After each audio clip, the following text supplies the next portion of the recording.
پوچھا، جواب میں پتھروں کی بارش ہوئی۔ آپ مجھے بتاؤ کس جرم میں آپ کو مارتے ہو؟ نبوت کی آنکھوں میں آنسو آئے، فرمایا بیٹی بتا دوں تو میرا پیغام امت کو بتا دینا، تیرے باپ کا قصور یہ ہے، اسی وجہ سے مکے سے نکالا گیا، اسی وجہ سے طائف کی گلیوں میں مارا گیا، اسی وجہ سے شیب ابی طالب کی گھاٹی میں 3.5 سال مجھے بٹھایا گیا، تیرے باپ کا اتنا قصور ہے، تیرا باپ انہیں قرآن سناتا، یہ قرآن سنتے نہیں۔ اللہ اکبر۔ سیدہ زینب اپنے ابا کی ٹانگوں سے لپٹ گئی، کہنے لگی ابا یہ بھی بھلا کوئی بات ہے، آپ چلیے میرے ساتھ گھر میں، اماں خدیجہ کو تیرے سامنے بٹھاؤں گی، رقیہ کو تیرے سامنے بٹھاؤں گی، ام کلثوم کو تیرے سامنے بٹھاؤں گی، بہن فاطمہ کو تیرے سامنے بٹھاؤں گی، کاش ہمارا کوئی چھوٹا بھائی ہوتا اسے بھی تیرے سامنے بٹھاتی، ابا قرآن تو سناتا، ہم قرآن سنتے۔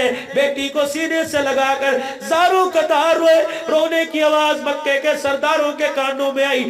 آپ نے فرمایا بیٹی میری بڑی مجبوری ہے، مجھے پروردگار عالم کی طرف سے حکم آ گیا، یا ایھا المدثر قم فانذر وربک فکبر، محمد قرآن سناتا جا، مار کھاتا جا، میری بچی میرا لوگ مکے کے قیمہ بھی بنا دے، تیرا باپ قرآن سنانے سے باز نہیں آئے گا۔